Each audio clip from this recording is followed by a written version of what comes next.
Ramadan adalah bulan yang ditunggu-tunggu oleh umat Islam di seluruh dunia. Setiap muslim berlomba-lomba beramal di bulan yang mulia ini. Ramadan disebut bulan mulia karena memiliki banyak keagungan. Salah satunya adalah segala amal ibadah yang dilakukan akan dibalas berkali-kali lipat. Semua muslim menjalankan kewajiban untuk berpuasa sebulan penuh selama Ramadan. Banyak kemuliaan yang dicapai dengan puasa, tetapi tidak semua orang yang berpuasa mencapai kemuliaan yang disebut takwa. Selama berpuasa, hanya mereka yang bersungguh-sungguh yang akan meningkatkan kesalehan mereka. Oleh karena itu, untuk meraih ketakwaan dan kesungguhan dalam berpuasa, ada 3 amalan utama yang bisa dilakukan, seperti yang dicontohkan oleh Nabi Muhammad SAW. 1. Meningkatkan salat. Ringkasnya, meningkatkan salat berarti yang awalnya hanya sekadar mengerjakan yang fardu maka kini ditambah dengan yang sunnah. Salat sunnah adalah salat yang boleh dilakukan di luar salat fardu. Salah satunya adalah salat sunnah rawatib, yaitu salat yang melekat dengan salat fardu yang dapat dilakukan sebelum maupun setelah salat fardu. Salat rawatib terdiri dari 12 rakaat, termasuk 2 rakaat sebelum subuh, 4 rakaat sebelum zuhur, 2 rakaat setelah zuhur, 2 rakaat setelah maghrib dan 2 rakaat setelah isya. Secara khusus, dalam salat sunnah rawatib, hanya diperbolehkan 2 rakaat sebelum zuhur ketika waktunya terbatas. Jika 12 rakaat dari salat sunnah rawatib ini konsisten dilakukan, maka akan dibangunkan baginya satu rumah di surga. Dari Ummu Habibah, istri Nabi Shallallahu alaihi wasallam berkata, Rasulullah bersabda, Man shalla 12 rak'atan fi yawmin wa laylatin bunya lahu bihinna baitun fil jannati. Artinya, barang siapa mengerjakan salat sunnah dalam sehari semalam sebanyak 12 rakaat, maka karena sebab amalan tersebut, ia akan dibangun sebuah rumah di surga. HR Muslim, nomor 728.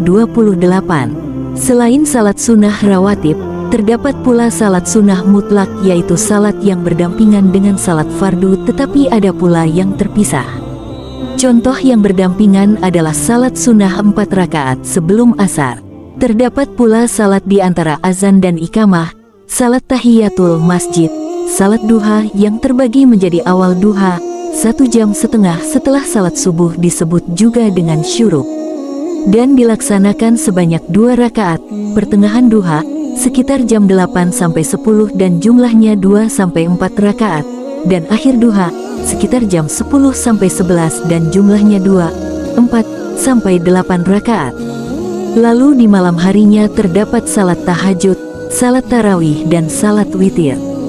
2. Perbanyak berinteraksi dengan Al-Quran. Rasulullah SAW menganjurkan untuk memperbanyak berinteraksi dengan Al-Quran selama bulan Ramadan karena akan memberikan manfaat yang sangat banyak, baik di dunia maupun di akhirat.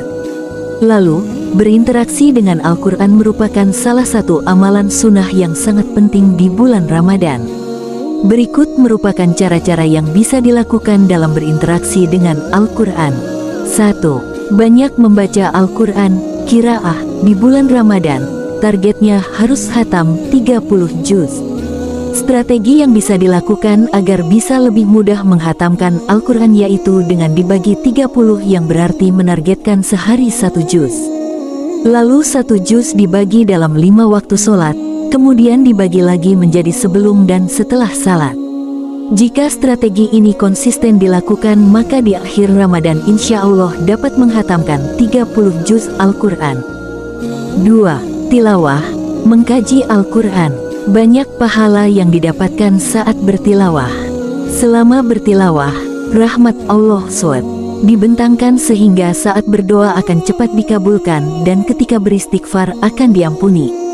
Selain itu, orang yang bertilawah akan diberikan ketenangan dalam jiwanya.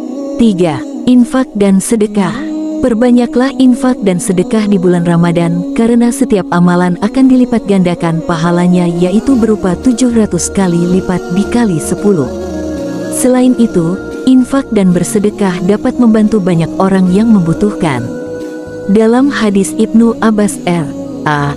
disebutkan, كان رسول الله صلى الله عليه وسلم أجود الناس وكان أجود ما يكون في رمضان حين يلقاه جبريل وكان جبريل يلقاه في كل ليلة من شهر رمضان فيدارسه القرآن. Artinya, Rasulullah Shallallahu Alaihi Wasallam adalah orang yang paling dermawan, dan beliau bertambah kedermawanannya di bulan Ramadan ketika bertemu dengan malaikat Jibril, dan Jibril menemui beliau di setiap malam bulan Ramadan. Untuk mudarosah, mempelajari Al-Quran, Hr. Al-Bukhari, Nabi Muhammad SAW adalah orang yang sangat dermawan dan bertambah dermawan lagi ketika tiba Ramadan. Maka dari itu, tingkatkanlah rasa kedermawanan, berikanlah infak maupun sedekah sesuai dengan kemampuan masing-masing. Memberi itu tidak harus dengan uang tetapi dapat pula memberi dengan makanan sebagaimana sabda Rasulullah SAW. من فطر صائما كان له مثل أجره غير أنه لا ينقص من أجر الصائم شيئا. Artinya, siapa memberi makan orang yang berpuasa, maka baginya pahala seperti orang yang berpuasa tersebut, tanpa mengurangi pahala orang yang berpuasa itu sedikit pun juga. Hari Tirmidzi No. 807, Ibnu Majah No. 1746, dan Ahmad 5/192. Al-Hafiz Abu Tahir mengatakan bahwa hadis ini sahih. Dari beberapa amalan utama di atas, dapat diketahui bahwa setiap amalan di bulan Ramadan memiliki manfaat yang luar biasa, salah satunya adalah pahala yang berlipat ganda. Oleh karena itu berpuasalah di bulan Ramadan secara terus-menerus dan khusyuk untuk meraih takwa kepada Allah SWT, dan Anda dapat membuat diri Anda lebih baik.